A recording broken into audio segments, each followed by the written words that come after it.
detail.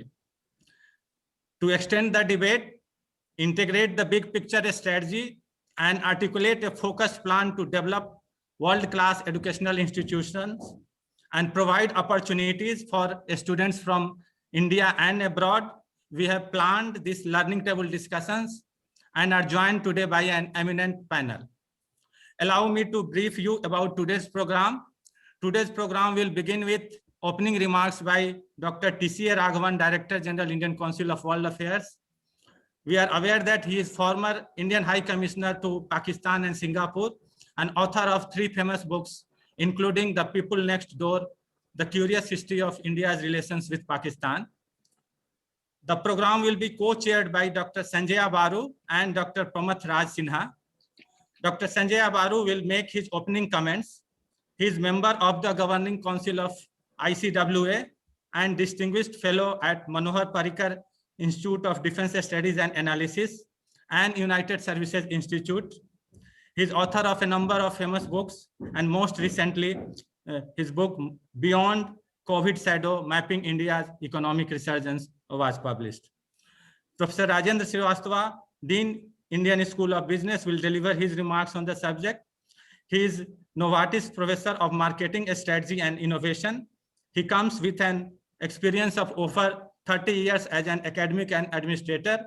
He is highly cited scholar with work published in leading journals. The next presenter is Mr. Dan Leclerc. He is CEO of Global Business School Network based at Washington, DC. He is widely recognized as thought leader in education. He is author of over 80 papers, reports, and articles on the subject. Both the guests are joining from United States. We know that the weather condition is bad, but we hope that Professor Rajendra Srivastava remains in the program unaffected from the condition in the area. After that, Professor Pankaj Chandra will deliver his remarks. He is Vice Chancellor of Ahmedabad University. Previously, he was Director, Indian Institute of Management at Bangalore. He serves on some key, very important committees of Government of India on higher education as well as in industry. Then Madam Rama Bijapurkar will deliver her remarks. She is an independent director. She is independent director and management consultant. She is also professor of management practice at IIM Ahmedabad. She is well recognized as a thought leader on market strategy and consumer behavior, as well as keen commentator on social and cultural change in India. Finally, Dr. Pramath Raj Sinha, co-chair of today's event, will make his concluding comments and conduct Q&A session. He is founding dean of ISB and founder and chairman of Harappa Education. He is institution builder, academic, executive, and philanthropist. Before I hand over to DG ICWA, let me announce some housekeeping rules. Question can be asked by typing in the chat box displayed on the screen. The chair and moderator will try to take all the questions which our panelists will respond during Q&A session. Please keep your questions brief. Now I invite Dr. TCA Raghavan, Director General ICWA, to deliver his opening remarks. I also request Dr. Sanjaya Baru to conduct the proceedings. Thank you, sir. Thank you. Thank you very much. And may I first of all thank all the eminent panelists for joining us today, as also those who have joined us as part of the audience. At the outset, I would like to say that we are really very delighted that soon after the Indian Council of World Affairs and the ISB had signed the MOU, we are able to conduct this first joint event. And the MOU was really an experiment to see as to how synergies between a traditional foreign policy think tank like the ICWA and a business school like the ISB, how these synergies could be harnessed to encourage conversations such as this to take place. So thank you very much, Raj, for your ideas and for your help and for setting us on this path of trying to do more things together. I know we have a very large audience joining us both directly in this webinar as also through the social media. And many of them may not know about the Indian Council of World Affairs. As I said, we are a foreign policy think tank, but we are certainly India's oldest foreign policy think tank, and possibly Asia's oldest. The ICWA was established in 1943, some years before our independence, by a group of public intellectuals who felt that an independent India needed to have its own perspective on external and international affairs. And in 2001, the Parliament of India declared the Indian Council of World Affairs to be an institution of national importance, and our principal focus has been on foreign policy. But nevertheless, we do try to also address and discuss issues which are part of the wider foreign policy domain of India, such as this one. The idea of this webinar really emerged as a consequence of a conversation which Dr. Srivastava, Dr. Sanjay Baru, and I have been having. And this conversation had two principal axes. And since I'm the first speaker, I'll just very quickly spell out these two axes. The first is the concern and the question of a very large exodus of Indian students, which takes place annually to pursue undergraduate, graduate, and higher studies in third countries. Now, there is, of course, nothing wrong or nothing negative with students traveling abroad for higher education. But nevertheless, in India, the magnitude of this exodus also suggests certain limitations in our own capacities in retaining students who desire to have education of a higher quality. So while we do have a number of high quality educational institutions, the ISB and of course many others being amongst them, nevertheless there is the problem of scale, especially when we consider the very large number of universities and colleges in India. So the question therefore is of scaling up numbers of high quality educational institutions in India and creating an ecosystem and an environment whereby young people do not feel that they necessarily have to go abroad because of inadequate options existing in India. The second axis was really of a declining attractiveness of India as a location for foreign students to come and study in. And certainly if one compares the situation today with that in the 1950s and 60s, this fact of a declining attractiveness is in many ways self-evident.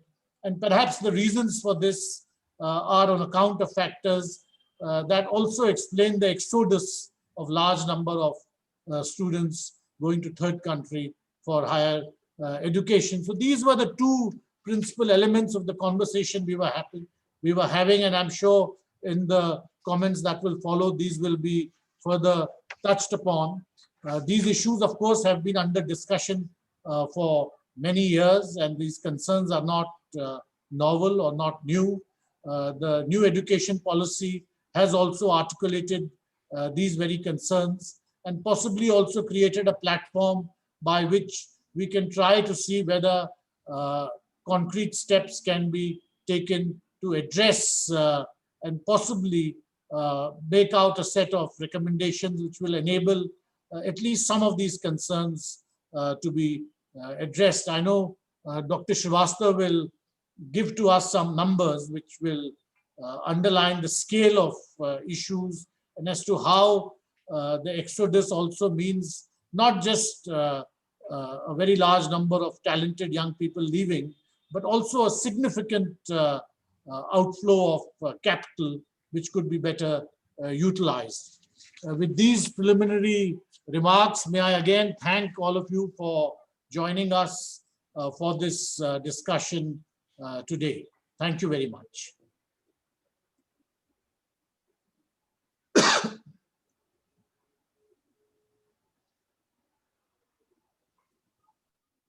Please unmute.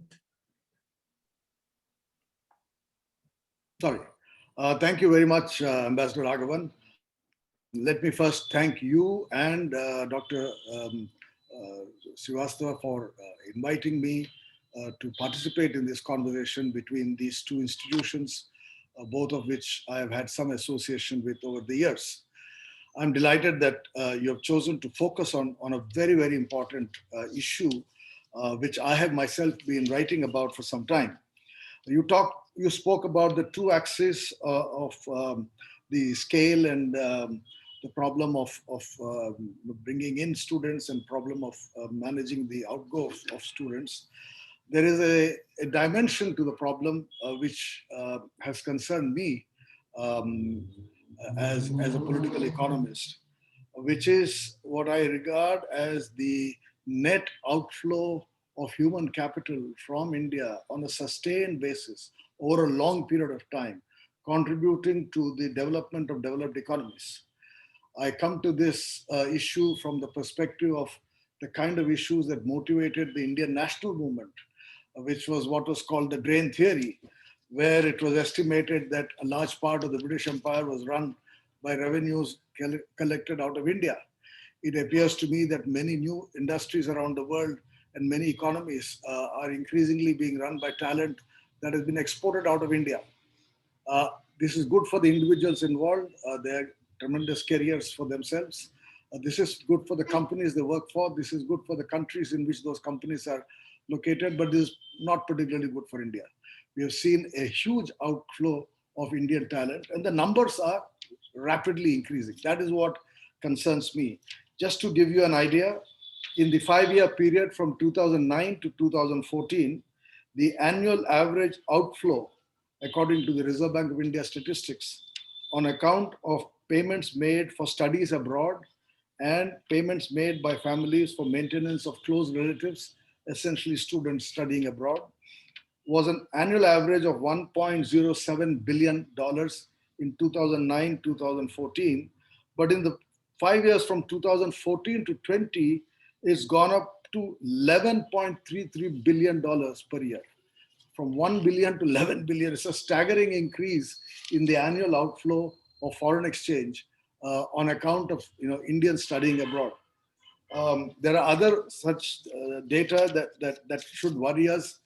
India today has as many as 176 world schools, as they are called, offering an IB certificate, which is essentially meant to entitle or enable Indian students to apply for further higher education abroad. So India has its own school leaving certificates, but the IB makes it easier for Indian students to apply abroad. Given the sharp increase, it has always been there, but given the sharp increase in recent years, I think it draws our attention to two problems. One is the problem which Ambassador Raghavan mentioned of capacity at home, and therefore the need to build domestic capacity in India so that so many students don't have to actually go abroad. I mean, as he correctly said, there's nothing wrong in going overseas or going anywhere for higher education.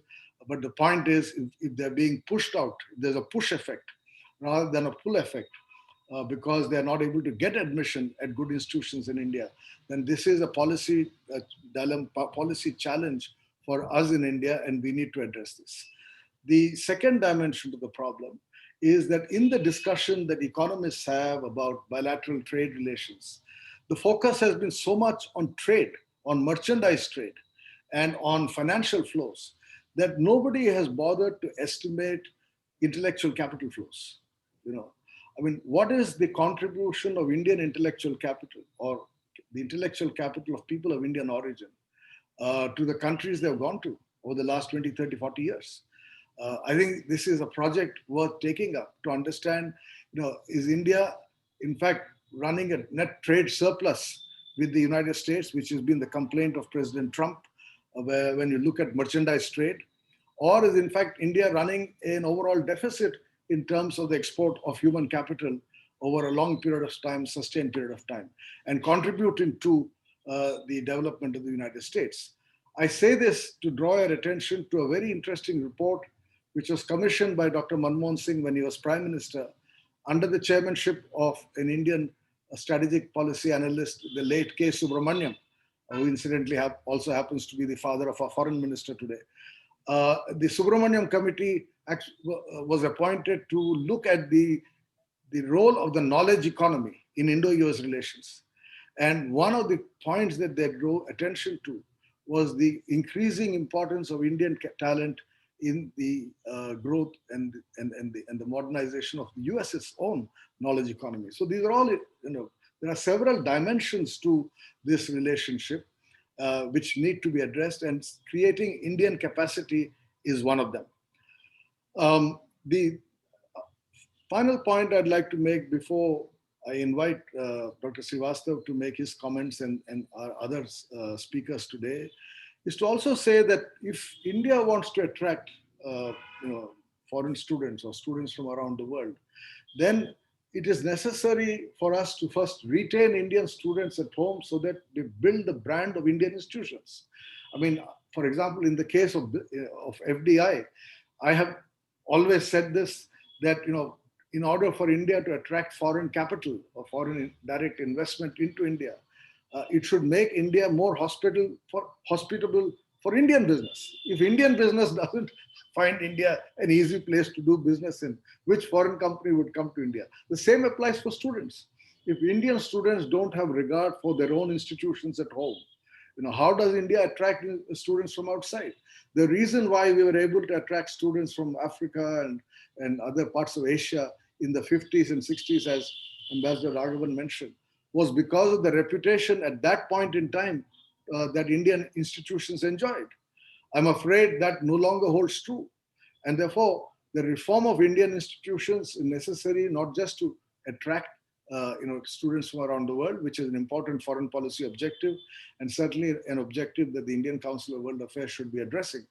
But it is also important in order to build Indian brands, like, for example, we have in the case of the ISB, which is a global brand, an Indian institution that has been able to establish itself as an international institution. We have other new universities coming up, and that is the principal challenge. Of course, I don't want to get into the whole issue of what are the things we need to do to address this challenge, because the problem is not only of scale, it's not only of money, it's not a quantitative challenge. It's not about increasing budgets or finding capital. It's about human resources. It's about attitudes, to reinforce liberal attitudes. If we do not reinforce the basic principles of our own constitution, of ensuring that India remains a liberal democracy, then we are not going to be in a position to promote liberal institutions of higher learning. So with those initial remarks, let me thank all of you for taking this idea forward. And if there's any way in which I can contribute in the days ahead, I'll be very happy to. I'm not an educationist. I write, I'm a writer, and I'll be very happy to write on some of the issues that we all talk about. Thank you. Thank you, Dr. Baru. I will pick up on a couple of issues that you brought up, and Dr. Raghavan also brought up, which is the exodus and the lack of an inflow of foreign students. I believe that they're really related to the same issue, that unless Indian institutions and institutions of higher learning, unless we become more competitive globally, we're going to lose students, going abroad, and we're not going to attract them. So the core problem is really the same, that we need to do a better job in competing. Just to also put a little bit of numbers around things. If you look at the Australian economy as an example, the second biggest earner of foreign exchange for Australia after mining is education. So we don't consider education as a merchandise, certainly if we don't track the numbers. But the estimate of 11.5 billion that you mentioned is, according to me, an underestimate. I've been doing some of my own estimation, and it goes over 20 billion when you look at the investment made by people who are already abroad, and it's not passing through the Reserve Bank of India. So it's a very significant amount.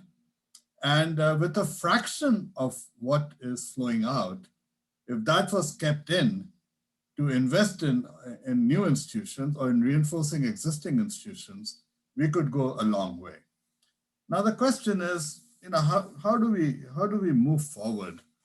I was very fortunate to be part of what the government was calling a vertical. We had a program called WebHub, which was a dialogue between the scientists and educators of Indian origin, the Indian diaspora that were abroad, as well as the residential scientists and faculty in India.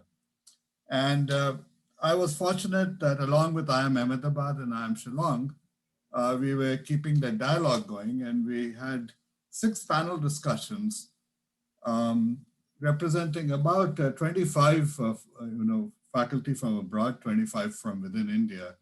And we came up with 4 things that we felt could be done. Of course, there were many more, but the 4 top things that we felt was to, number one, we had to develop capabilities. So there's a big shortage of faculty. There was a report that was just released that in the central universities alone, there's 6,000 faculty spots that are open. Now, this is talking about open spots. We're not even talking about the quality of the educators. So one thing that we felt, what the panels felt was needed, was a sort of a national institute for faculty development. And I've been talking with some of my former doctoral students, etc., and asking them, would they be involved, would they be interested in becoming part of this national institute? And these are people of Indian origin, but also people who are not Indians. Would they be interested in getting involved? And they said the answer is yes, but why are you restricting it to a national institute? Why don't you make it an international institute? Because there's a shortage of faculty, not only in India, there's a shortage of faculty in the developing world. And interestingly, there's also a shortage of the right kind of faculty, even in the OECD countries. What they meant by that is that there's a sort of a bit of a chasm, if you will, between theory and practice, and the employability of graduates can be increased if there's a dialogue or trialogue in this case between government and industry and academia. So we are not only educating people, but we're also bringing in some elements of experiential learning and tacit learning into the process. So first thing was to develop the capabilities, and that is not only going to include the faculty, but we also need to attract more competition. So we need to bring in more foreign universities as competitors, but maybe not necessarily as competitors, possibly as partners. ISB has been a big beneficiary of having collaborated with Northwestern University, the Kellogg School, and the Wharton School at University of Pennsylvania, also London Business School, and later MIT and Fletcher School. So this collaboration, I think, would be very essential. But I think at the same time, we need to become competitive on a global basis. So there's also the need for Indian institutions to start competing on a global basis. There's absolutely no need for the IITs to be stuck within India.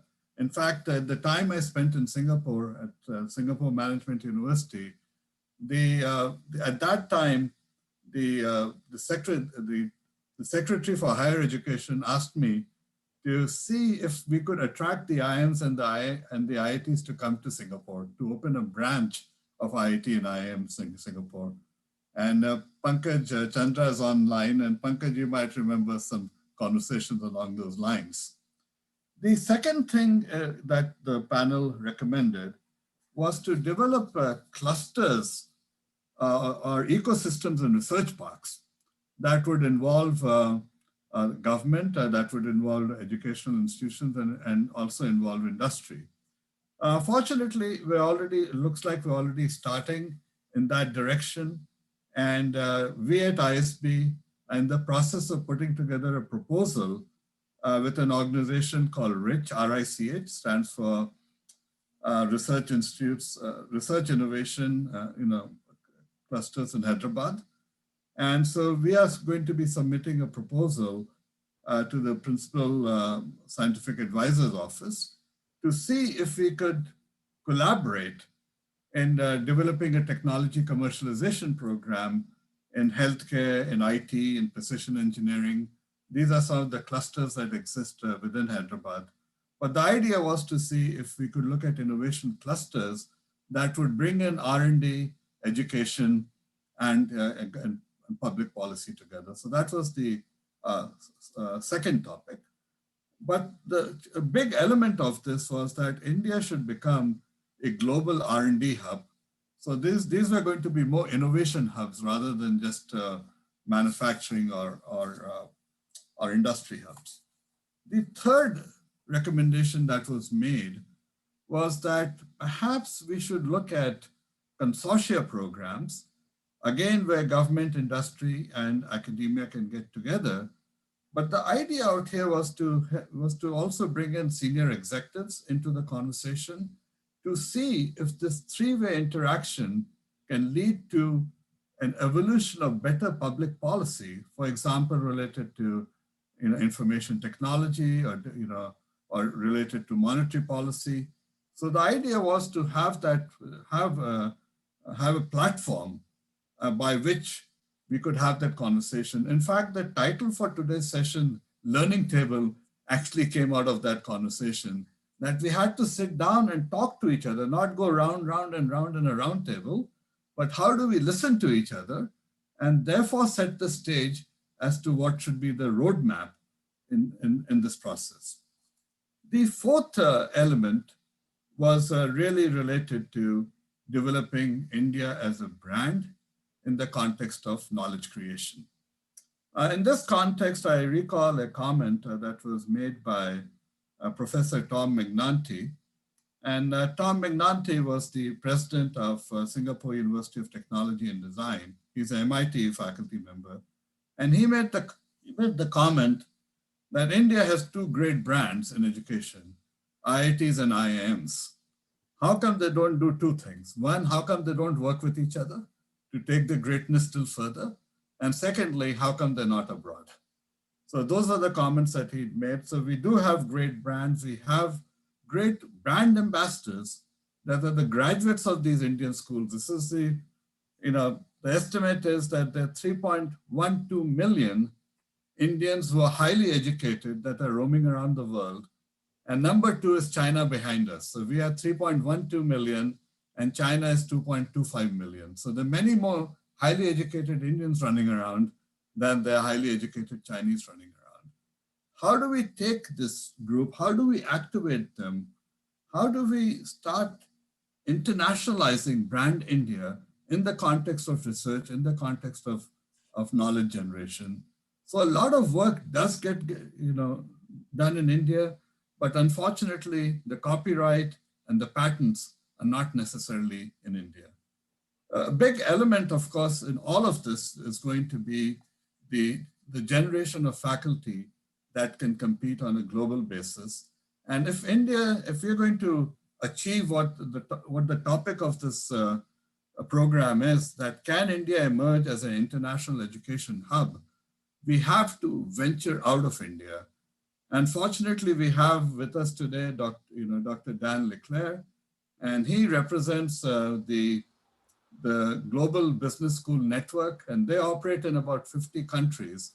So Dan, I'm hoping that if we can generate the talent, the educational talent and the educational institutions, you can help us market that globally and bring some students to us. So with that, let me stop with that and hand it over to Dan.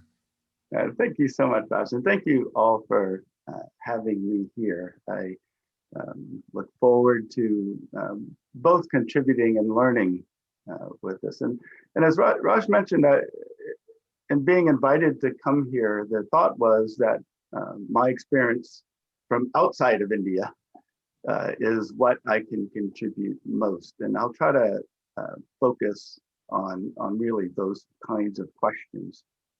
What I'd like to do is maybe just start with some opening remarks that I think reinforce some of the points already made, but then quickly move into three ideas about strategy, about what to do that I think could be helpful. And then I want to close. I didn't intend to do this coming in, but I want to close with perhaps just a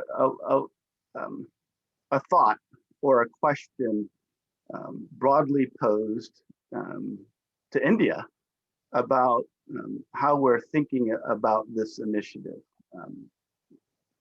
So first of all, I cannot think of anything more important for India, and sort of previewing my later remarks, for the world. The mission or vision of GBSN was really built on exactly what we're trying to achieve here, and that is the idea that the inclusive and sustainable development of a country or a region, or however else you want to define it, depends very much on the leadership, management, and entrepreneurial talent in the nation. Other things are less important. What matters most is the development of talent in and for, in our case, the emerging economies of the world. And that's why we exist. So we do, in some sense, when Raj says we operate in 50 countries, we operate in many countries. Our membership comes from 50 countries, but the remit of GBSN is not restricted to the places from which our members come. And it's a little more than 110 leading business schools. And increasingly, we're trying to connect also our network into companies that do management development, which others have raised already. So I cannot think of anything more central to the success of a nation, a country, and the world than developing talent. And so I highly commend you. But I want to start by just pointing out a couple of things that I know they're obvious, but I want to reinforce them. The international student flows is a fiercely competitive industry. as Raj mentioned, the inflow to Australia in terms of exports, even if they don't enter into the country, the export industry is huge. And everywhere I go, and I've gone a lot of places, I hear the same thing. You know, when I'm in Australia, they want to reach 750,000 foreign students studying in Australia. When I go to Korea, it's 200,000. When I go to Canada, it's 450,000. Everybody wants to do this. So it's a fiercely competitive environment when you think about the global space. The second thing I want to emphasize is that the work that you're doing comes at a tremendously uncertain time for higher education. The way sometimes I describe it, the world expects more from higher education than ever, right? Especially as a way to address really important societal issues. But at the same time, the rug, as we say, is being pulled out from underneath higher education. It's a tremendously uncertain time for higher education. It's driven by technological changes. Many people believe, as do I, that this is perhaps the time of most profound change in higher education we're experiencing. And we're not exactly sure about funding. We're interested in where the faculty are going to come from, especially I think in India, the number of PhD students are actually shrinking. There are a lot of issues impacting higher education. So it's a time of tremendous change, but also a tremendous opportunity, I think, especially in India, where there is less of sort of a grounded legacy in the sense of having to adhere to certain things, but also where there's a lot of innovation. I am constantly amazed at how much, when I track the innovation in higher education, it tracks right back to India. So I want to just really just point out three things. I know we'll talk about these, and they've already been mentioned in some ways by others. But the first thing I want to build on is that this tremendous change happening in higher education. I think one of the things that I see in the conversations around the world is that often we are when developing our strategies, we are more static than we are dynamic. We don't always recognize that at the same time we're trying to build higher education is changing. So we need to be thinking ahead to a world where degrees may not be essential and micro credentials or other forms of credentials might be more important. We need to think ahead to a world where the infrastructure for lifelong learning is more central to developing the talent than necessarily the view that the front end, I always call it the front end of higher education, the model in which you get as much school as you possibly can early on, and then you reap the benefits throughout your career. Those days are changing. Increasingly, we recognize that it's only just the beginning of a lifelong learning process, and the infrastructure for that is increasingly more important than thinking about the infrastructure at the front end. So the first point is I really do emphasize, at least in my experience,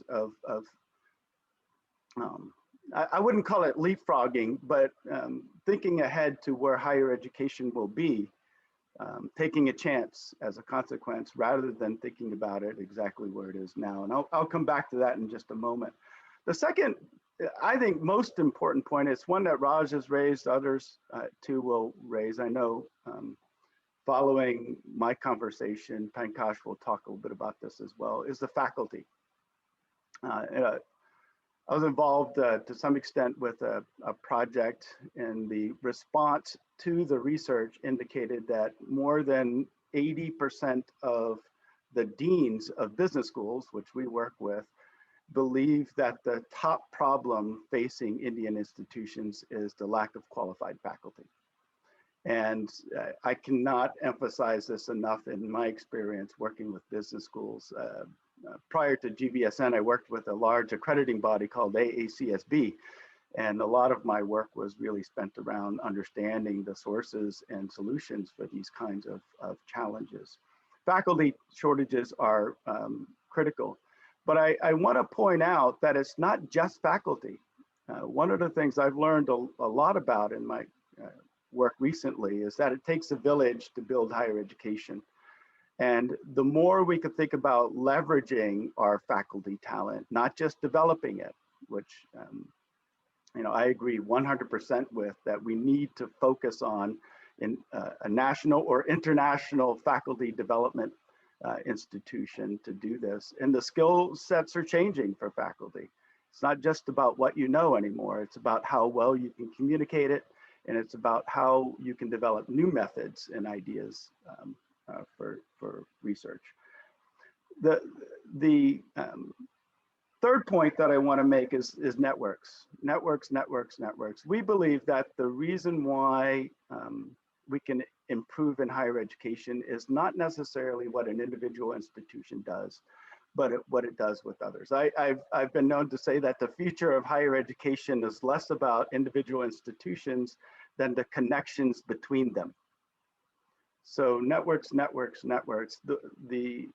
not only within India, but across borders. And I want to use that to launch into my last,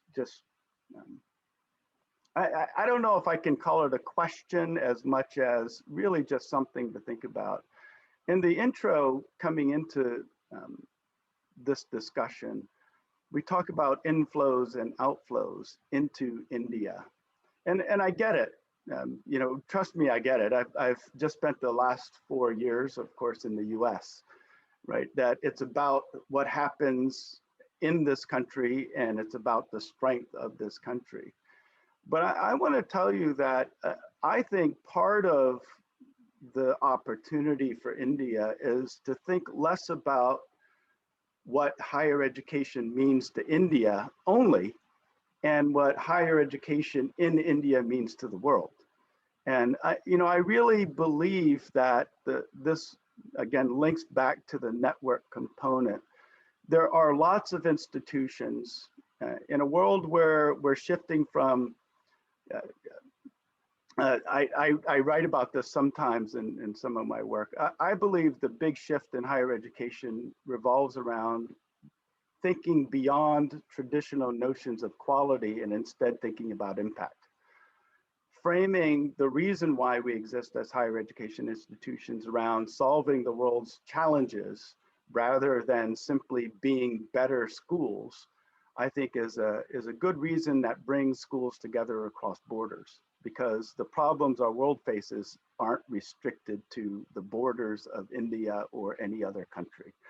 So I really do encourage that when we talk about this challenge, we talk about it in a way that's not necessarily strictly competitive. I get that part, but talk about it in a way of, you know, what role does India play in educating the world and helping it to achieve the things that are required to make it a better place. I'm going to stop now. I perhaps went a little over my time, but I appreciate the opportunity. I'm so excited to be here. Well, thank you very much for Dr. Raghavan and Raj for giving me this opportunity to share some thoughts. And thanks, Dan, for leading me into really what I think I should talk here today. I'll make 3 points related, but I mean, in proportion of maybe 90%, 7%, and 3%. And this 90% story is how to attract the best and brightest in India to become academics. I think you pointed, Dan, about comments of deans globally that the big challenge in India is faculty. And I think that is really a central question that we must address in every which way.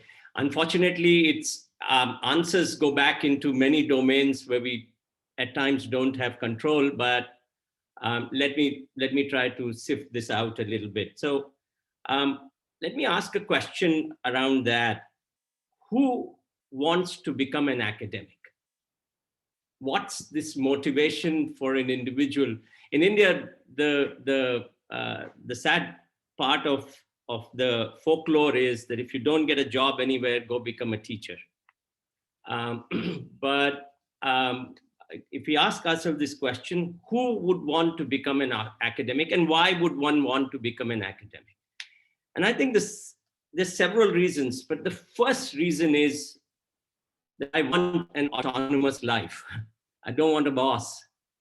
I want to be in an environment which allows me to engage with other high quality people on my terms as far as thinking is concerned. I want to become an academic because I want to impact through my teaching and through my research. I want to become an academic because I can self-regulate myself rather than anyone else controlling what I do, what I say, what I think, how I connect ideas. I want to become a faculty because I want to build and live in a research mindset of impact, Dan, as you rightly mentioned.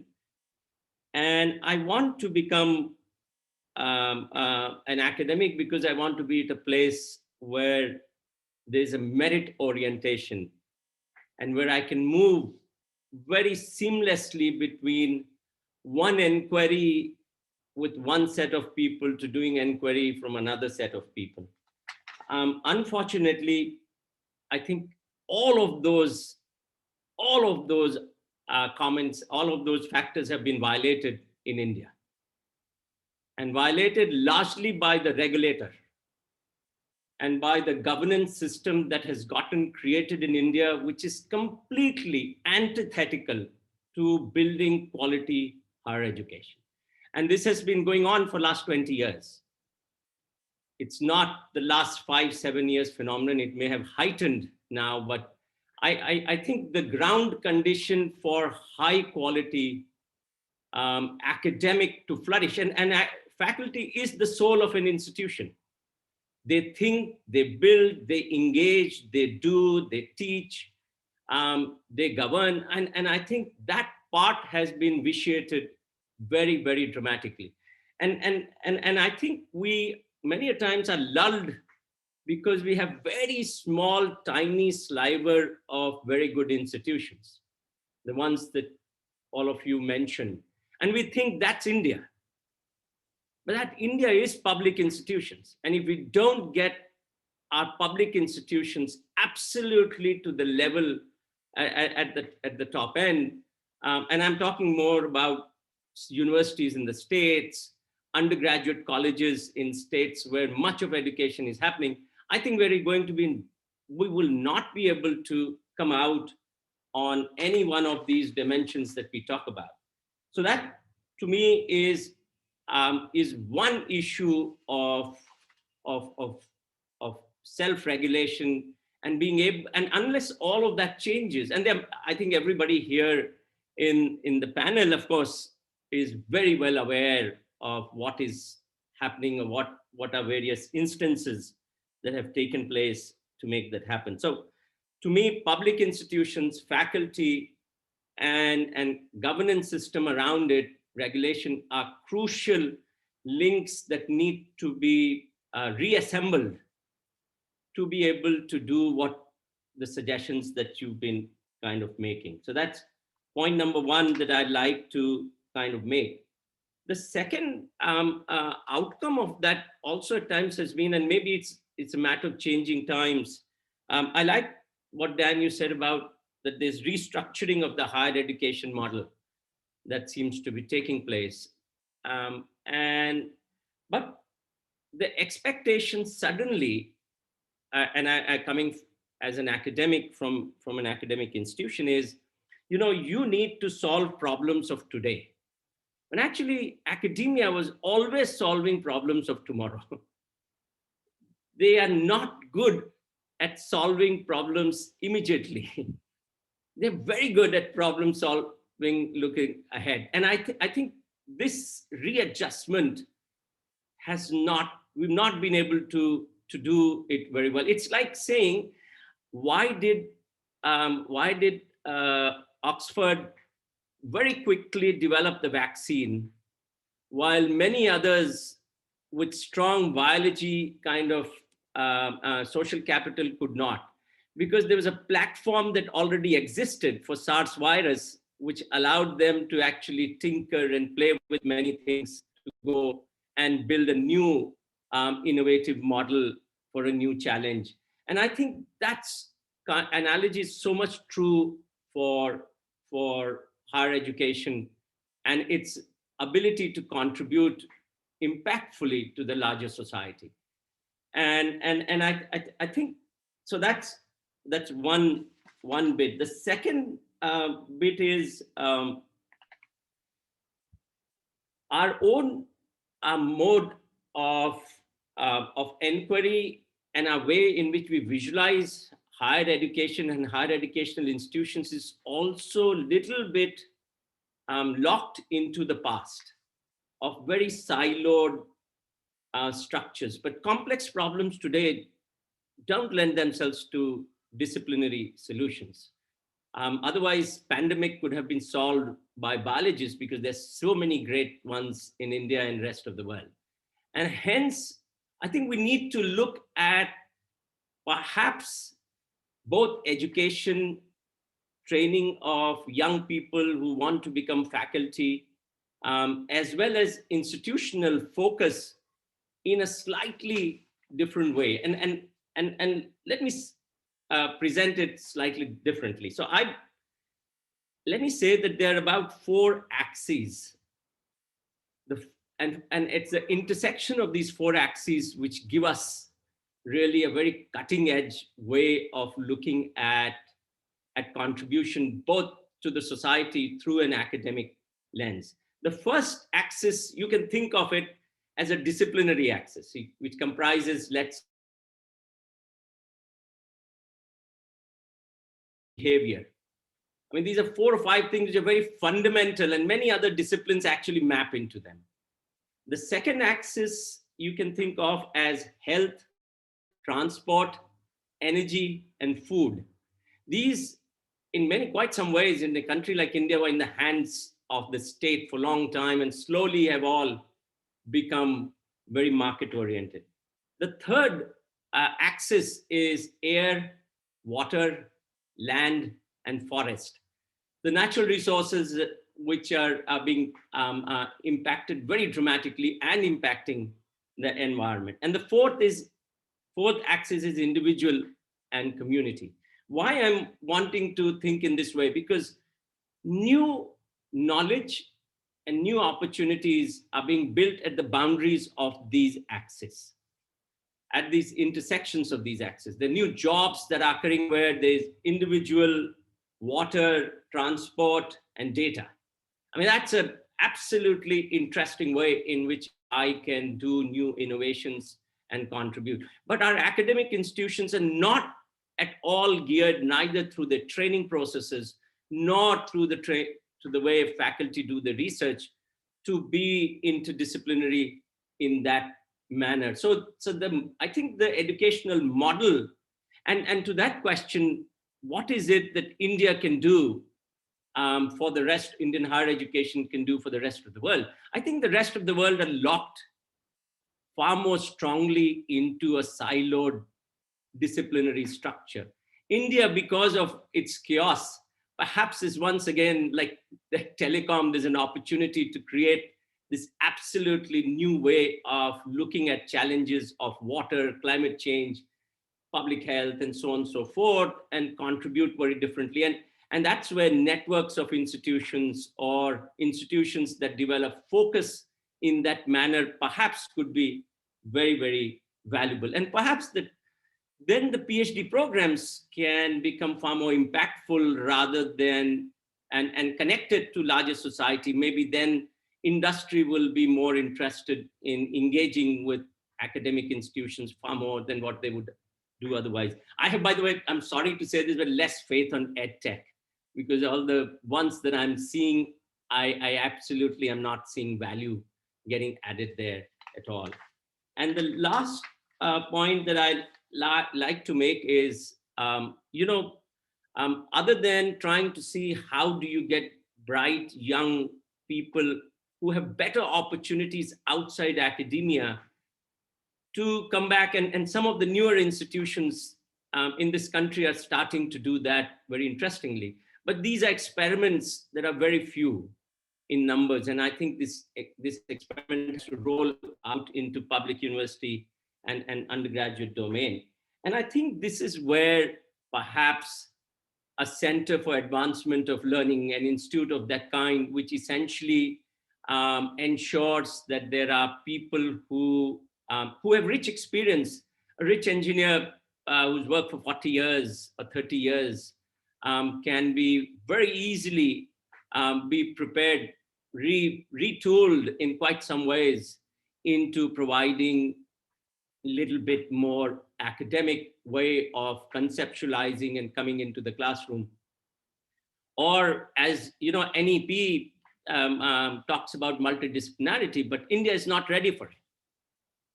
Those resources of library, those resources of people sitting across different disciplines and doing the conversation around a theme is not available. And I think once again, if there is a kindred institution or a network that essentially helps build those capabilities in faculty or young people who aspire to become faculty, I think it'll go very long ways in changing the nature of engagement that individuals have as academics with institutions. The last point I want to make is, when we do conversations with immense enthusiasm, we're always only talking about IT, engineering, and business.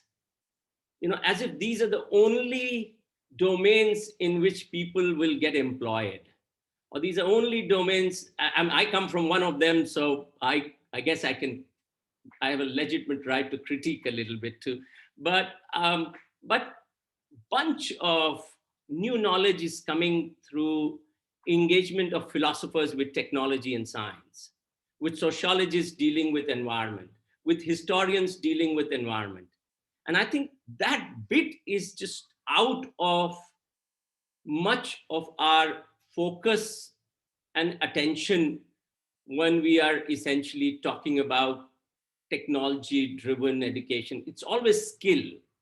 It's always, because it's easy to do it that way, but many other things are not necessarily very easy. So whatever solution we find, we must find ways for India to actually engage in a slightly broader way, which cuts across different disciplines, and at the same point of time creates an academic ambience or culture of academic institutes. That's, by the way, which is completely absent.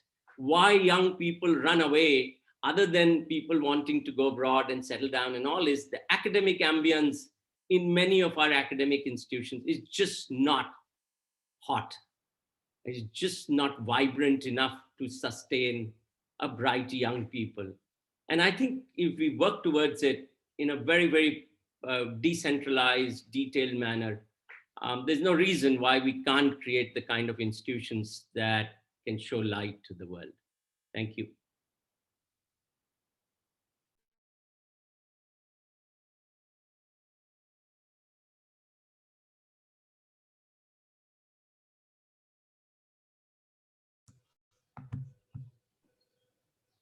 Sorry, is it Pramod next? Raj, no, I think Rama, you're next. I think Raj might have been saying something, but he's on mute. Sorry. Yeah, ma'am, it's your turn. Yeah. Oh, Rama, you're on. Please go okay, ahead. So I'm going to do a somewhat unfashionable thing of saying, can I call out the problem as I see it before debating solutions? I'm not an educationist. I have a narrow vantage point of view. I'm an alumna of IIM Ahmedabad, and I have been on its board for 10 years across 3 HRD ministers of different political dispensations. So it really is 6 of one and half a dozen of the other. And I want to call out the elephant in the room, which basically says that there is no more controlled an industry in India today than higher education. It is completely controlled. There's too much government. There's too much government fearing governance. And it's the kind of exact opposite of a virtuous cycle where you have very, very, very little degrees of freedom. Against that, when I look at what some of the institutions have achieved, or even the exporting, in fact, we've exported a lot of middle-level managers around the world through the various organizations that they've gone into, who've gone on to head institutions. So against this extreme government control, if you actually look at what some institutions have achieved, I think the story there is the story of a human spirit. It's a story of can do, and it's a story of how it, if you can do so much with so little, then how much more could you do if you actually had your hands untied? I think today we are a low energy ecosystem. I agree with all of you that it is an ecosystem. It's a low center of gravity. And I think that we are going to have to break that in some way and liberate animal spirits. When we have done that in selected fashion, we've had bad capital. Bad capital gives you land grab, gives you a profusion of engineering colleges, some which are average, some which are good, but it builds a certain kind of capacity, which is not necessarily the best capacity you would like to have.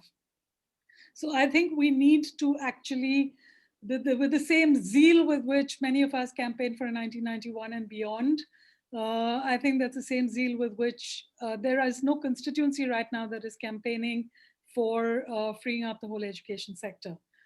I think money is also important. If you want institutions, if institutions have to be self-sustaining from the word go, then we're building polytechnics. I think we've done very good jobs of polytechnics, even the newer business schools that say we've scaled to 1,200, 1,400, 1,800 there's a difference between, I think, an institute of management and a polytechnic business school. And I think that when you have to actually be self-sustaining, you end up creating the world over. I think there is a room for corpuses, there's room for endowment. Speaking from my experience, I think if you have to be self-sustaining, then basically what you do is you operate with a minimal amount of faculty who are loaded to 120%. For example, the IIM scaled because of the Mandal Commission. I think we forget the history, right? where we were told overnight by Manmohan Singh to double your seats. And so you scale overnight by an act of parliament without actually having the ability to have scaled up your faculty as well. In retrospect, it's a good thing because I don't think they would have scaled any other way. But having said that, I think where do you find a certain amount of corpus money that gives you the cushion to be able to build an ecosystem that will start delivering for you, I think is a question. We've often asked the government, why don't you have 100 crores for 100 institutions that some will survive, some will not survive. Find ways by which you can give that money and let's see where it happens. Is private capital coming into education? Private capital of a certain kind is coming into education. Of a certain kind is not coming because it is price controlled. There's no ROIs to be made so far. So I would tend to believe that even with the capacity that we already have, if that capacity is liberated, I will give you a simple example. If you have something like an IIM in Visakhapatnam, which you do, Visakhapatnam is a very special city, right? Because it is the maritime, it's eastern seaboard, it's maritime, it's a smart city, it's close to Singapore, it's also close to the tribal belts. There are lots of things you could have done with a very interesting school there. But you cannot have the Joint Secretary Education who's deciding what the quality of your PGP is. You cannot have the Chairman Board of Governors who does not have a feel or an ethos for something like that. So I think that's really where the root comes from. 1,000 flowers will bloom. I think there is the ability and the space for it to bloom. You know, we have enough business schools in the Northeast to make it happen. But I think we have to find ways to liberate and find ways to monetize. I think with a little bit of liberation, we may find unusual ways, and we have debated very often, to bring in money. But right now, if you are going to have CAG that is going to decide how you've spent every little bit of the money that you have, if you cannot leverage an enormously extensive, hugely impactful alumni network, because you need permissions to pay business class fares, I mean, I think, you know, fundamentally that the whole system needs to change. How will the system change? Well, in India, sometimes change comes with a thud. So I think we're hoping that the change that we're beginning to see will actually snowball. But then we have to be ready for that change, and we have to be ready to liberate ourselves, even from boards of our institutions. As far as people going overseas is concerned, I'm not fussed about it because I think that we have a lot of brand ambassadors out there. In fact, it's interesting that we have that piece out there. So if we're able to use that piece properly, then I think we get global integration for our schools a lot and assistance a lot more easily than we would have if we had to start building networks from scratch. The network exists, we can't get our hands on it.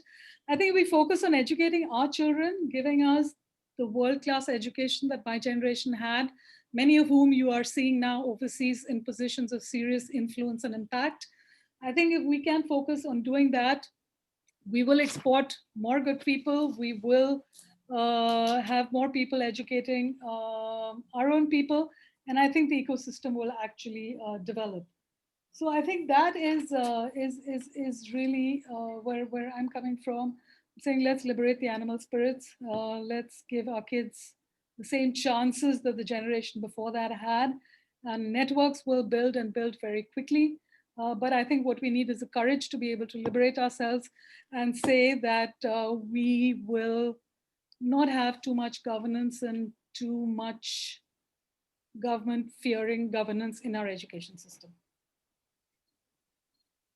Thank you.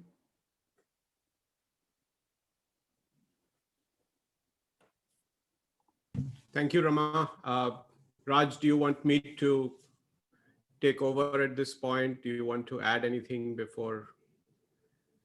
I think you should take over. Pramath, there are some questions that are coming in through the Q&A box. Yeah, I see the questions and I will follow up. I think I would like to encourage everybody who's listening in to please place your questions in the chat box or the Q&A box. I would request you, however, to try and focus on the subject of the day, because we can obviously get into many issues associated with the higher education system in India, but it would be good if we could focus it back on the idea of how can we internationalize and globalize our education system. Before I do that and take up your questions, I do want to make a few quick points, and everything has been said. So when you go in as the last speaker, you run the risk of repeating what others have said. And I'm acutely conscious of that. So I will just try to also use this opportunity to capture what everyone has said. I really like, Pankaj, your point about the fact that, universities solve problems of the future. And I think that was also echoed by Dan when he talked about how education is changing and changing fundamentally. And I think we have to take the approach that we solve this problem with a view of the future, rather than using it just to solve the problems that we currently face. And, those of us who've been involved in education, we are so scarred. You could hear it in Rama's angst as a board member at IIM, that we always get dragged into solving the current problems and not realize that we have an unprecedented opportunity to completely shape higher education for the world. And I fundamentally believe that, because if you look at the eras over the last couple of 100 years, the United States was not a hub for high quality education. Europe was. The United States developed into the reputation that it got over the last 100 years. But prior to that, it was all Europe. And I think that the opportunity is there for us to set the tone for the next 100 years, if we really wanted to do it and we wanted to get it right. And part of this comes from the fact that the sheer demand that we are going to have in India, even in the history of the human race, we've never had to educate so many people so quickly.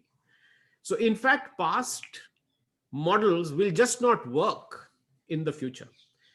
And to that extent, I agree with Rama that,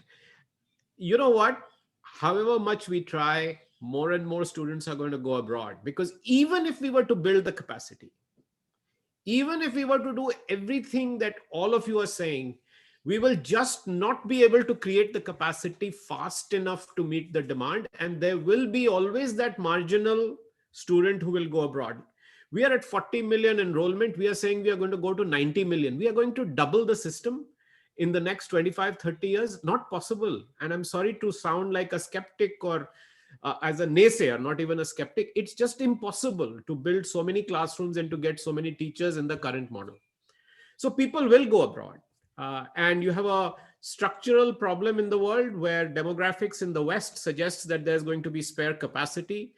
There are investment bankers in New York who are willing to sell you a college if you'd like. I had an offer to buy a $12 million, a 3,500 acre campus in upstate Virginia with a lake and horses and faculty and hostels and buildings, because the only deficit was $12 million. All you have to do is take care of the $12 million of debt. Beautiful liberal arts college. The alumni stepped in and bought it over, by the way. So I think there's a structural shift where things are getting shut down there. We have huge demand. Students will go there. Those who are smart are going to figure out and going to take students from here, and you can't stop that. The issue is what a lot of you have said, and I think Dr. Baru and Dr. Raghavan and everybody else said, listen, you have to build the system here to attract students and to stop students from going out, right? And it's not to stop students, but to at least cater to the ones who can't afford to go. I mean, ISB was set up for that reason. We have not stopped students from going to Harvard and Wharton and Kellogg and Chicago. I mean, if people can afford to and get in, let them go. But what about all those who can't afford to go? That's what ISB is for. That's what Ashoka is for. That's what Ahmedabad University is for. That's what we are trying to do. So I think that's the big opportunity. Now, the challenge is, can we be allowed to build universities of the future rather than the universities of the past? Can we do teaching in the areas that Pankaj is talking about, which is at the intersection of these themes? Can we build the quality of faculty and make being faculty a prestigious thing, as again, many of you have talked about? Can we change the norms, as Dan was talking about, to measuring impact? Wow, that could be so great. Just throw out all these ranking systems and just say, listen, who's having the most impact? And that would be quite something to do, isn't it? So I do think that's where there is huge potential, and I get very excited when I see the possibility of actually being able to. Which country in the world has the luxury of starting universities from scratch? Nowhere can we sit here and say we've started universities from scratch. Maybe in Africa you can, but certainly in China you don't have an opportunity as a private citizen. Only in India do you have this unprecedented opportunity to build things that you really believe in. I'll stop talking and say the last thing. I think everybody has talked about liberating, and I love Rama's expression. I'm going to use this. You know, you're asking for education liberalization. 1991 got labeled as economic liberalization. I think you're talking about a different kind of liberalization, and I love that. But you know, one thing that you mentioned, Rama, which I think is if you look at the top universities of the West, they are all effectively funded and run by alumni. The board of trustees are all alums, and the $36 billion endowment at Harvard or the $1 billion endowment at Carleton College all come from alumni.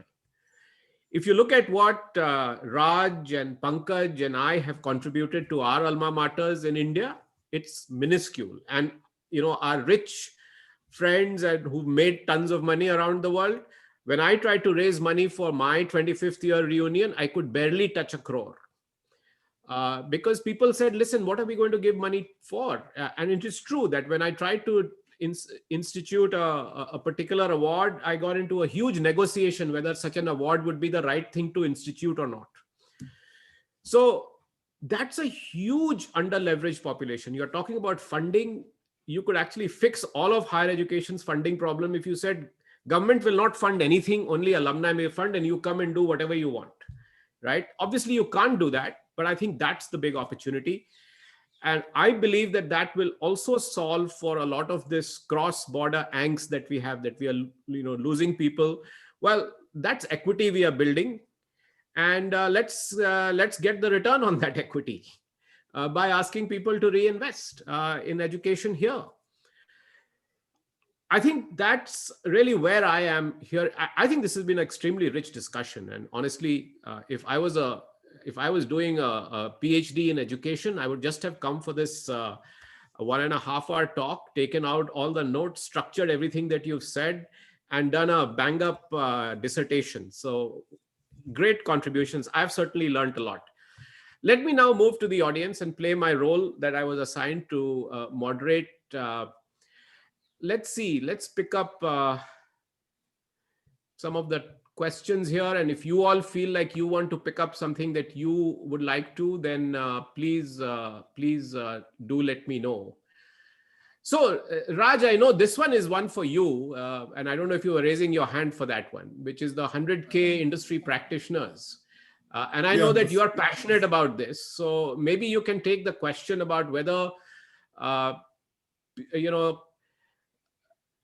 non-intellectual corporate business people should be allowed to get honorary doctorates. Do we need honorary doctorates for corporate and business people to teach? You don't. Actually, Sudhir, thank you for asking that question. But what we are finding is that, India has a lot of talent in the tech sector, but also in the management sector. And there's a huge number of people. If I look at my class from IIT, I'd say about 20% of my class have become educators. They finished their careers, and around 55, 60, they became educators. And at ISB, we've started a program called an Executive Fellows Program. And the people who are in that program, the average work experience is 22 years. And they've been a chief operating officer here, a chief HR officer there. These are very passionate people. And I think if I start looking around India, and we will find a lot of people who have a lot of talent who want to become educators. So Pankaj, this is a question that you were raising. Why would anybody want to become educators? I'm finding that a lot of people want to become educators because they want to contribute. They want to have impact. They've already achieved on the business side, on the employment side, what they wanted, but they want to go to that next step. And this is what we're finding. So Sudhir, you asked this question: can India absorb 100,000 people, coming from industry? Can we educate them to become educators? That then becomes the challenge. And I don't think we can run these programs like a PhD program. We have to run them, more like a doctorate. In engineering, you have an applied doctorate versus a PhD, which is, more science. In a similar sense, what we need to do is we need to harness this talent and bring them into the workforce. They actually help a lot because they're blending the theory and practice part, but they also are bringing in the network effect that everybody's been talking about. So for example, we are running a couple of programs where we have a program on AI, artificial intelligence, for senior managers that we are co-teaching with Microsoft. Often we are competing for faculty, and these are people who end up by, instead of coming to a university, coming to a school, they end up at Goldman Sachs or they end up at Microsoft. So we also need to look at how do we collaborate between academic institutions and business organizations, but also how do we collaborate across disciplines. And that is, this issue of tackling wicked problems, Pankaj, this is what you brought up.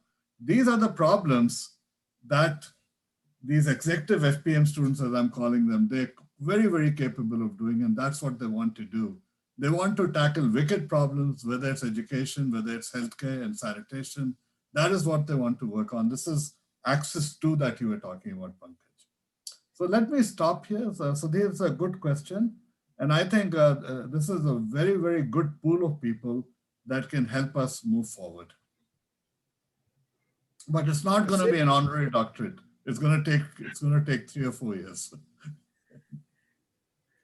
Cedric Guber is asking, what about schools sponsoring international candidates? He says, I recently met an Indian candidate who got a 50% discount to attend a top Chinese B school, and it was decisive. Should we be offering scholarships to get international students to India? What do people think? Rama, you've already made your view very clear. No. So we don't need to be that making it that attractive, right?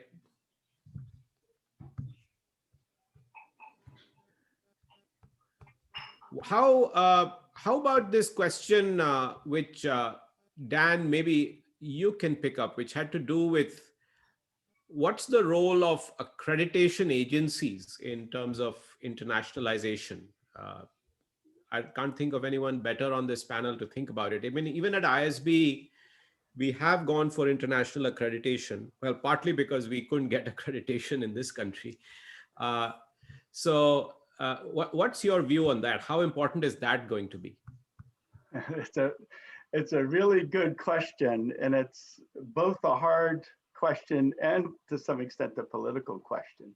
But I'm gonna talk with you based on my experience with this question. I think absolutely accreditation plays a role, but it may not be the same role that initially comes to mind. And most people think of accreditation as a way of regulating quality, but it's really a comprehensive system to improve education. And so I think accreditation plays a vital role with respect to improvement.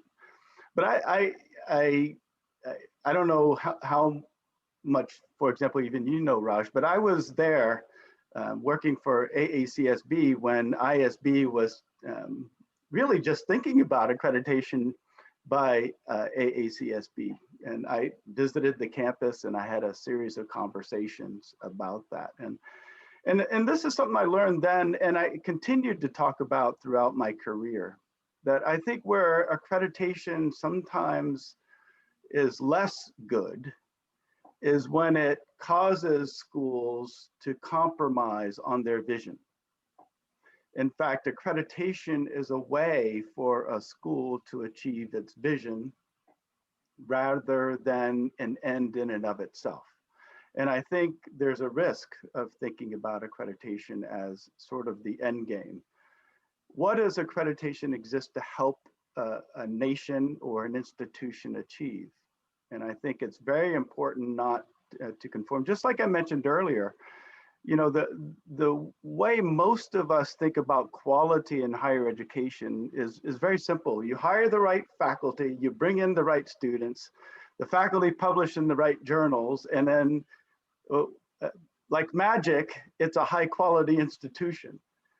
But it may not be the kind of institution you need in order to accomplish the objectives for your community, for your nation, for the world. So I think where accreditation shines is as a platform to improve, even to innovate.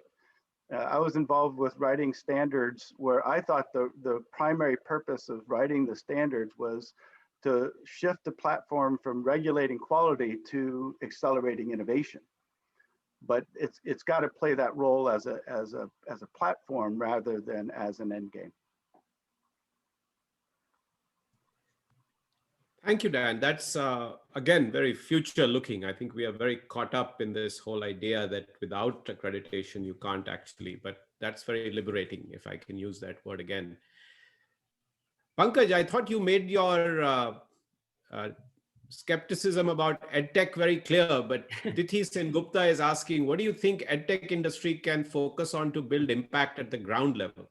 Can it? No, I think it is in many ways very valuable. Digital and education is indeed very valuable to be able to reach out where most of our institutions today can't go. So that's that I absolutely agree with. I think where EdTech today can become very valuable, or digital can become very valuable, is in preparing a teacher, in providing the resources needed by a faculty to teach, in terms of providing variety of different kinds of tools, techniques, methods, case studies, examples, bring it to bear in a way where the faculty resources get augmented and they can go into the classroom and do a fabulous job with the kids. Where I have a little bit of a challenge is just that maybe it's early days of EdTech today, because the kind of problems that they're building to solve often at times don't really matter for academic institutions. So it's just about that, nothing more. So I think it's valuable, and it will provide interesting ways in which we can probably complement in class or reach out where classes are not possible. I'm still a fan of the classroom. I think the magic happens there. Yeah, I think, Pankaj, what you're saying is very valuable, and thank you for mentioning that, because Raj and I have been very involved with an initiative for the Indian government where we've launched something online, and it's really meant for students who may not have the luxury of going to a high quality institution or just don't have the access to an institution. Yeah. And what is remarkable, Pankaj, is that what we've been able to assemble on that platform called Shiksha, which is actually live beta right now, is that if you are a student in a second tier or a third tier college, and say you are studying management or computer science, you can actually find, what we have done is mapped free courses from around the world of high quality. So we've curated them and mapped it to your curriculum, so that like you would go to a library to pick out a book, you know, I don't remember if you did. I don't know if you did, but you know, I learned my physics from Resnick and Halliday. Yeah, right? Of course. These were two professors at Purdue. We didn't know who they were, where they were, but we all knew Resnick Halliday, and we still remember their names, right? Yeah, yeah. So it's the equivalent of the Resnick Halliday of today. And what I was amazed to find, Pankaj, is that we tried to do this, and we looked at the 4-year BTech CS curriculum. And we said, can we map the entire curriculum with free courses curated from around the world? And you'll be not surprised to know that we were able to do that. And you know where some of the courses are from? Yeah. Princeton, Stanford, Berkeley, Duke, Columbia, Caltech. I was shocked that anybody today can access the very best of courses.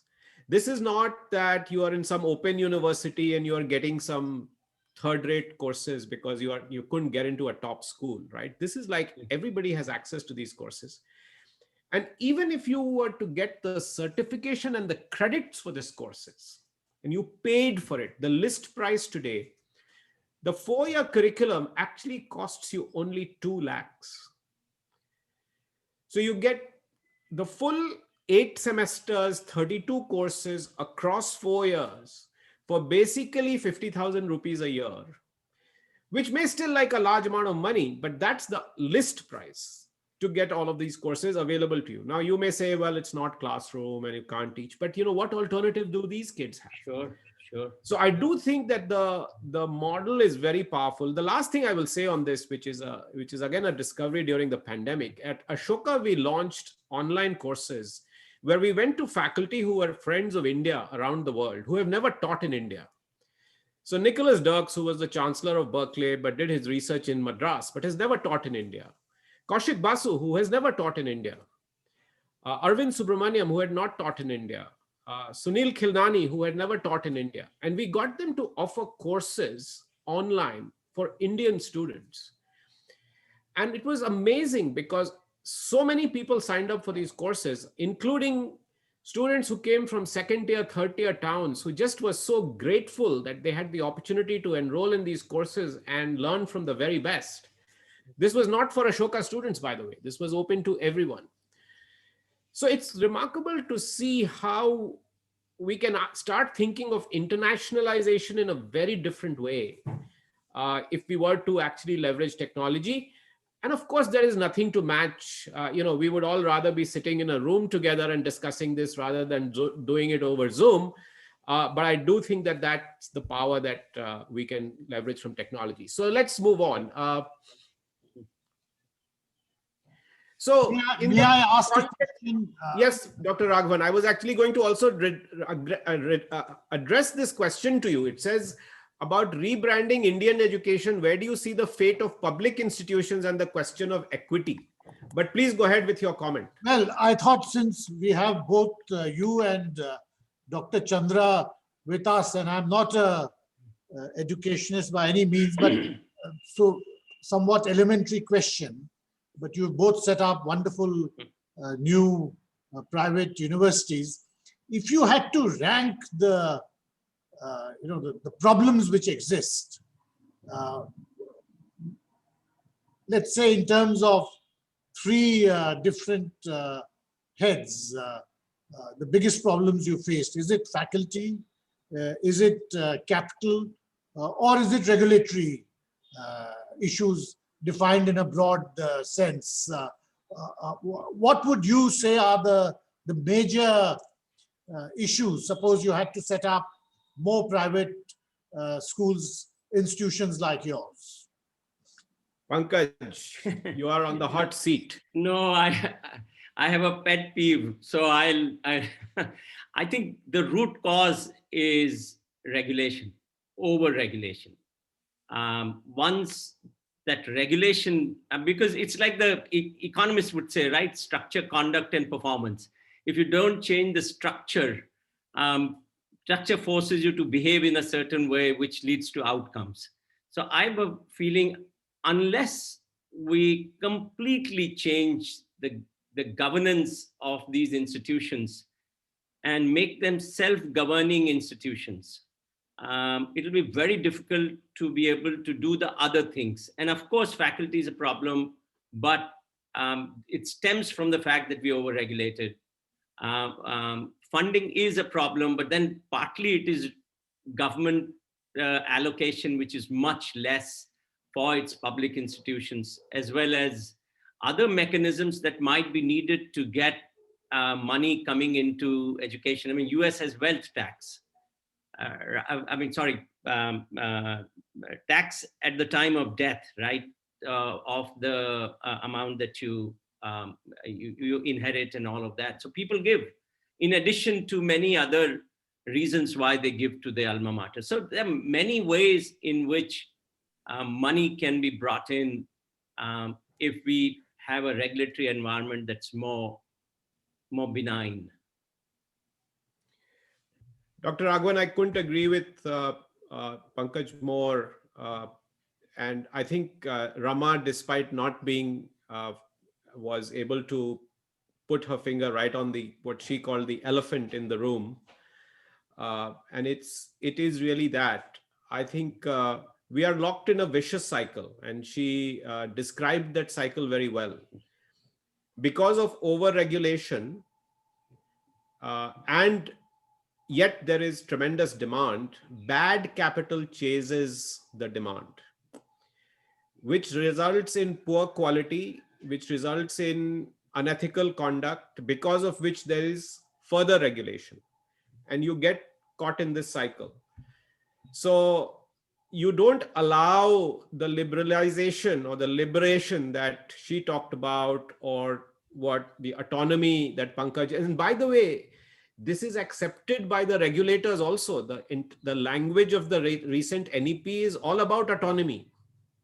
You read the word, it is all about autonomy. So there is no doubt in anybody's mind that this is the elephant in the room. In fact, the better characterization is this, what this Michelle Wucker calls a gray rhino, right? Because gray rhinos you can see, and gray rhinos are there and they are coming at you with their horns, but you are not willing to accept that there is a gray rhino. So I think that's what's really happening. And frankly, we'll all solve the faculty problem. And if you create the right quality institution, people will give money. I have seen that now with 2 institutions. And between Ashoka and ISB, we've raised an amazing amount of money without having alumni from philanthropists. By the way, that money should have gone to the alma maters of those alumni, but they in fact chose to fund a new institution. So that's how much money there is. So I have no doubt that we can solve all the other problems if we were allowed to do. The institutions of eminence is actually an effort in that direction. But even there, you know, there is a lot of control now that has come in. Because there is always this suspicion. It's the same suspicion that public sector, private sector have had. We have to recognize that in India, I don't know if you all know the statistic. I mean, some of you know the statistic. 70% of higher education is privately funded, which is unprecedented in the world. Most countries would have it less than 10%. So we have anyway outsourced it. So now, because you've outsourced it, you are controlling it, and because you are controlling it, there's only bad capital coming, and we have to break that vicious cycle. So undoubtedly, it's regulatory that is holding us back. Like Rama said, despite that, we've actually been able to create institutions and create the impression around the world that our education system is very robust, which is why people keep flocking to hire our talent.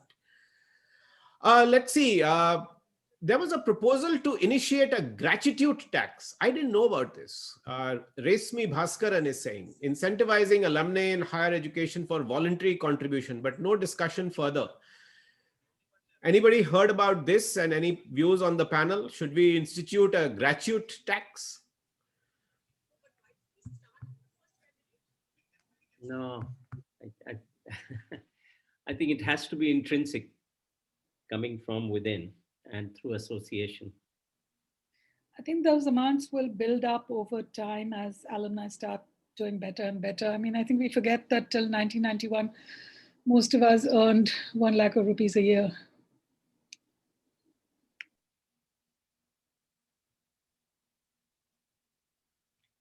You're mute. Going back to the earlier question about regulation, an anonymous attendee asks the question, if the education is deregulated, then how will you stop unethical institutions? And this is the classic question, right? I don't know what your views are. Anybody wants to take that? Yeah, Raj. So my experience in Singapore was that the government was regulating less, but it was informing the public more. So they were releasing information on things like what were the entrance requirements and what was the quality of the entering class in National University of Singapore versus Nanyang Technological versus SMU. They would release statistics about the placements at these schools, the graduation rates. And so what they were doing is basically releasing information on the performance on the output and not trying to monitor or control the input. So that was one thing. The second thing is that they had set up the tax incentives. So if somebody was donating a Singapore dollar, they would get tax credit for $2.50. And so that really led to a lot of cash flow into the institutions. And for a young school like SMU is the same age as ISB. But when I left SMU about 5 years ago, they already had an endowment of 1.4 billion Singapore dollars. That's a billion US dollars. And they had built it up very quickly because of all the incentives that were there for people to donate money to educational institutions. And so we don't need that 250% rate, but at least there should be some incentive for people to be able to contribute to the alma mater. And what we have is fairly inadequate funding coming from the alumni. Some of them, of course, for us at ISB, they're very young. But I've seen, from IIT Kanpur, from my batch, there was one person who contributed $100 million to NYU. Why not 20 million to each of the 5 IITs? I mean, the earlier IITs. But we really need an incentive. We need the recognition. We need the appreciation for people to do the right thing. Athar Zafar is asking the question, NEP 2020 suggests that high-performing Indian institutions will be encouraged to set up campuses in other countries. How is this initiative to be viewed and what impact will it have on education within India? Any thoughts about that?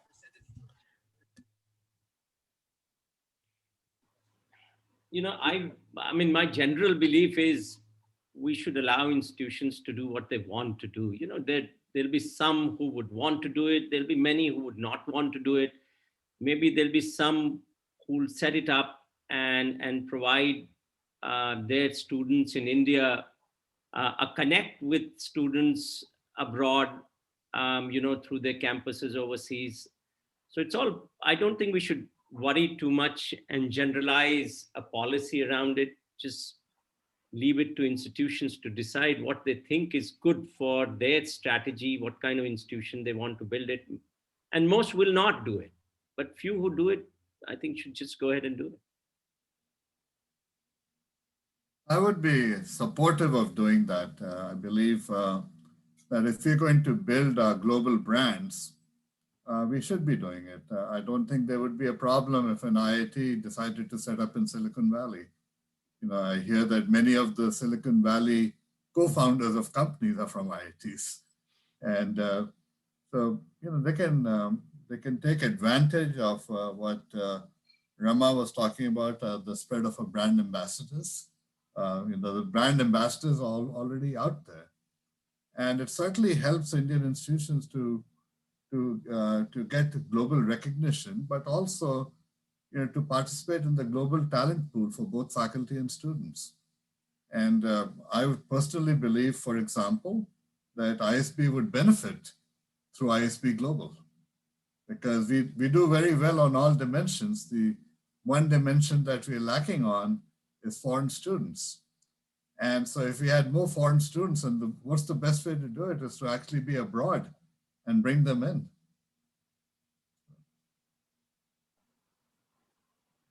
I agree with both points, both in terms of the letting them go. The whole set of discussions around regulation, I think, is right on target. But I also agree with Dean Raj in the sense that the strategic direction of the institution, I think, can be informed by the opportunities they're trying to create. And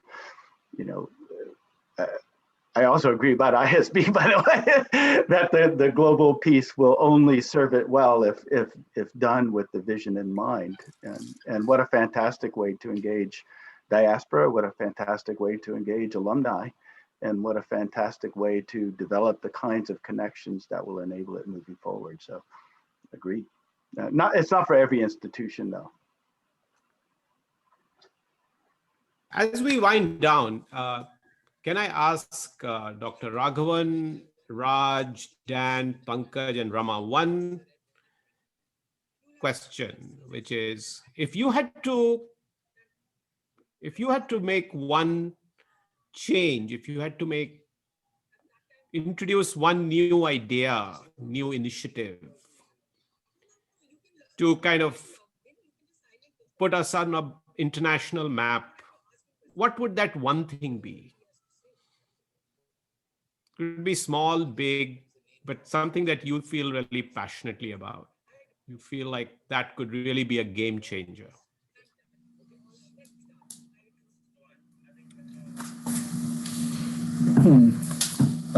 Let me take a shot at it. And so this is something that's been a bee in my bonnet for at least 2 decades.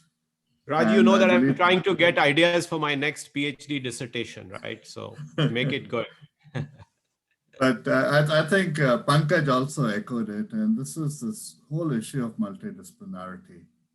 And so what I was able to do at SMU was we got about almost 80% of the students, undergraduate students, to have a double major.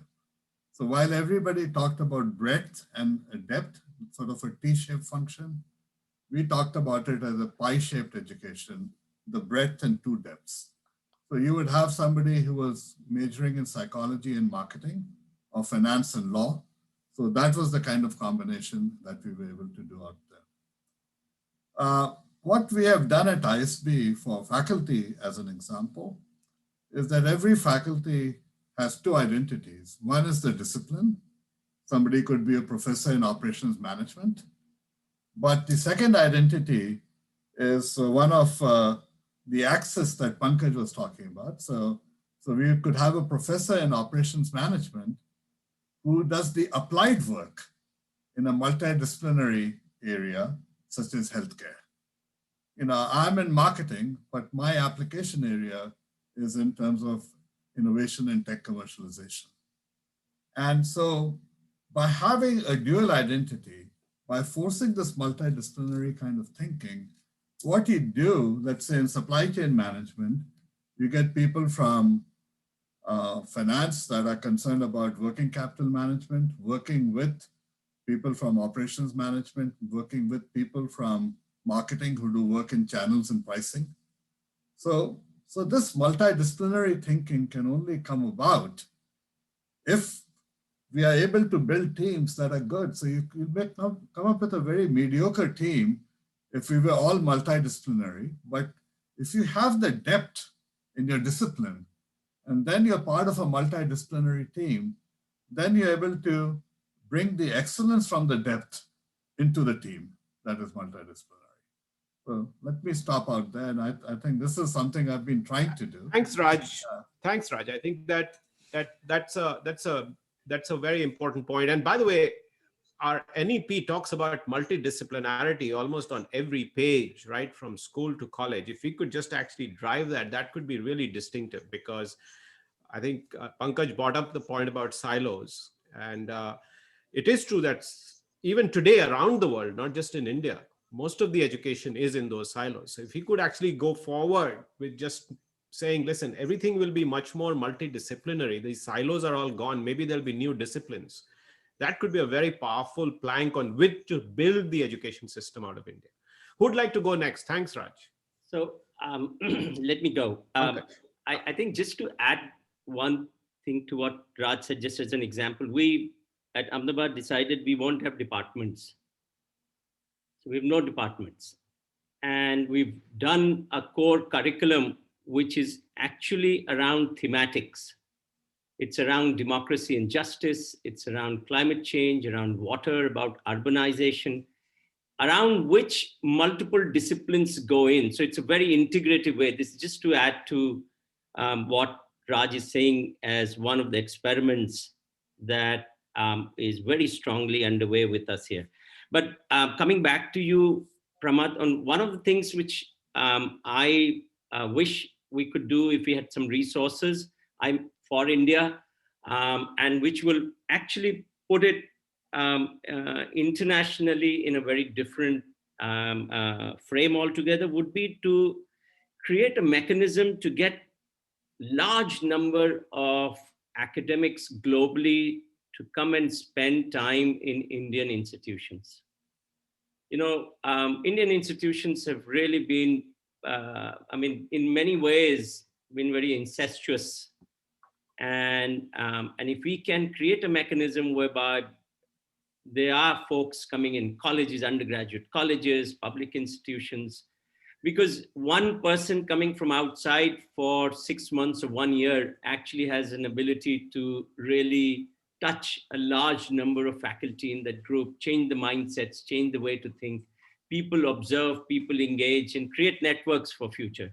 It'll require resources, but may go very long ways in also creating partnerships which are very organically developed in that sense. For do you think this Gyan program worked? Isn't that a little bit of that idea?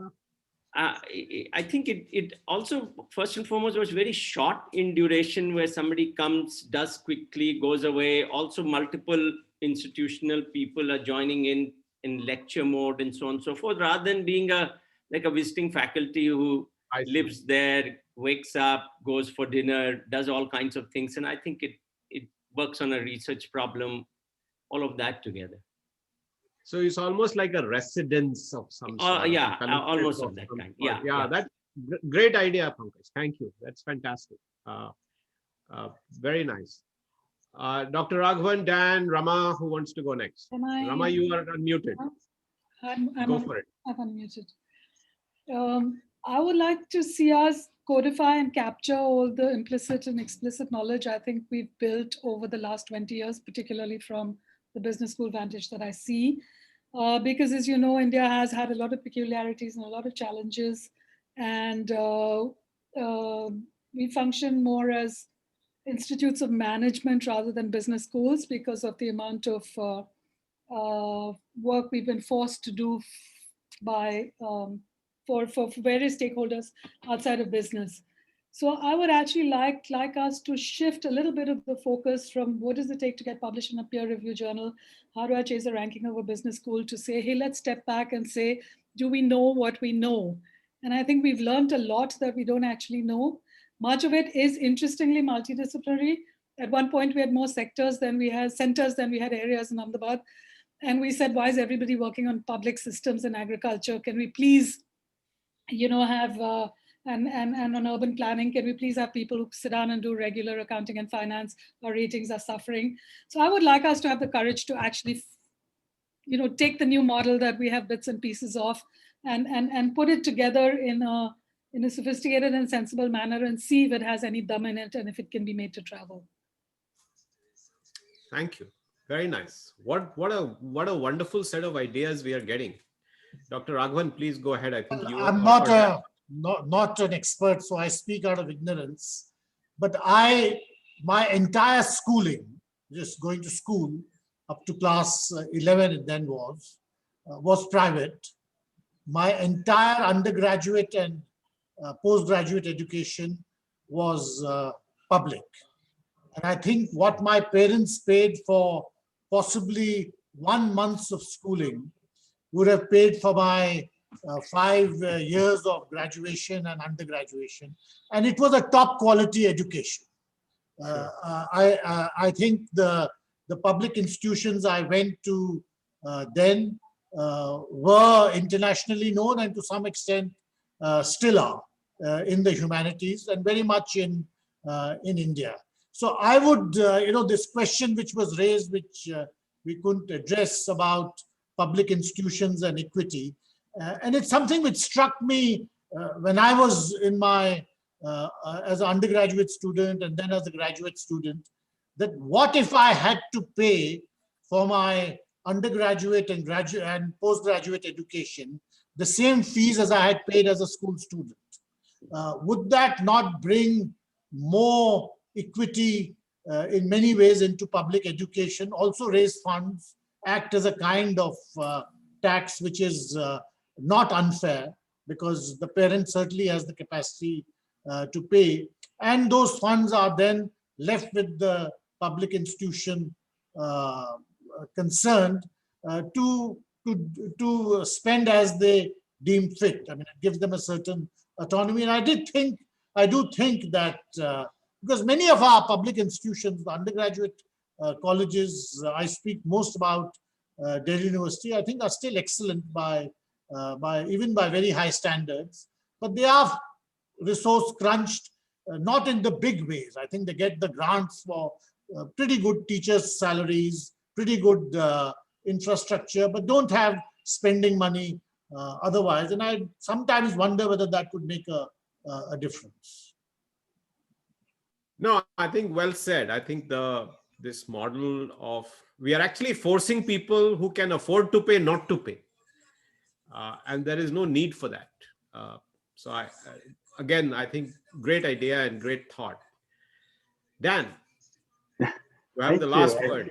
Yeah, going last in this case is a disadvantage, because I might have said some of the things that were already said. I especially like the multidisciplinary dimension we started with. And I agree with Pankaj's follow-up that the way to that is by thinking about the problems a little differently, right? And the reality is that the biggest problems we have to solve are not restricted by disciplines. And I think that's the only way to bring them together, is to redefine that. But what I want to focus on is what I think the grand challenge of education is. And that is to do things that work, education that's effective and is accessible.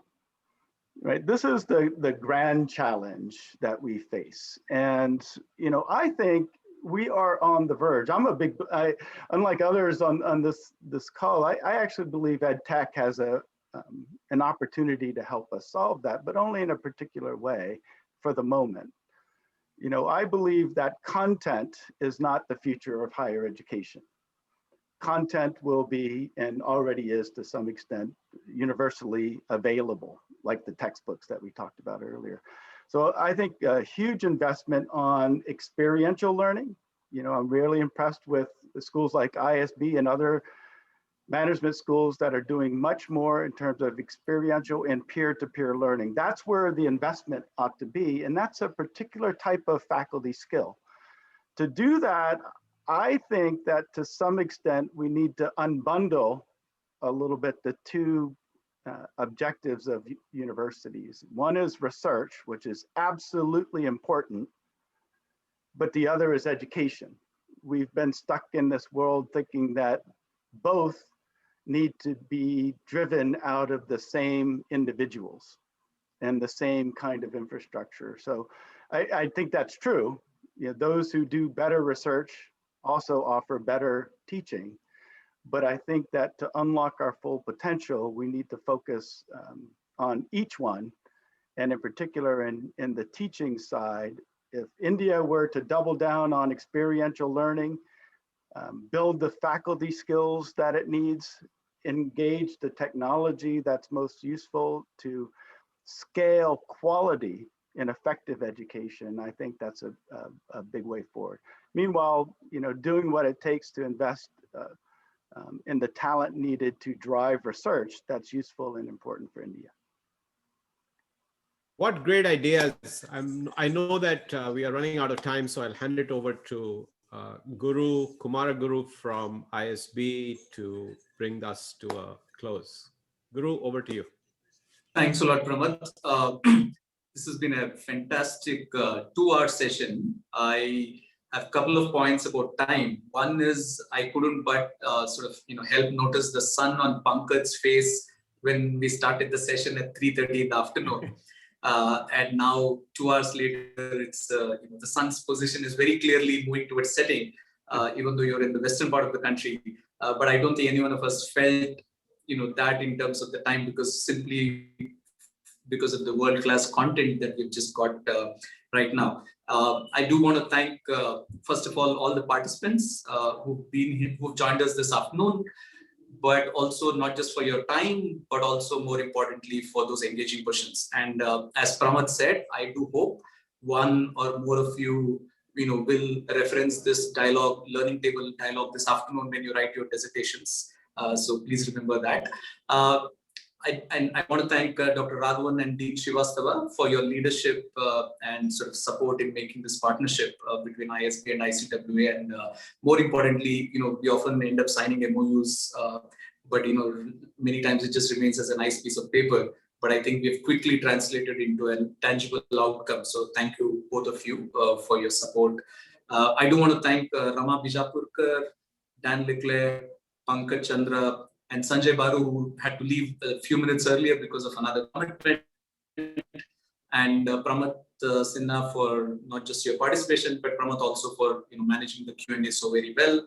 And again, as you twice said, hopefully this will become an idea that people can sort of further explore and take forward.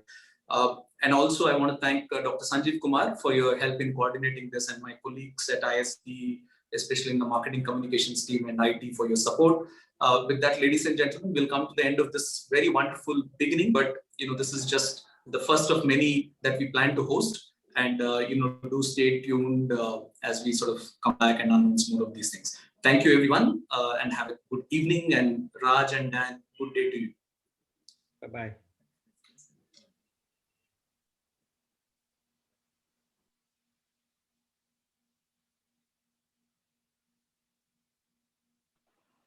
Thank you, Raj, for including me. This has been very informative. Thanks, Dan. I think we can, we'll be in touch and see if we can, do some things together. And so I'm quite serious about putting together a group of people who can focus on faculty development. And I have some ideas about that. I appreciated the call that you made, and I look forward to that. I think we can be innovative with this. In fact, I think we might have to be, to be honest with you.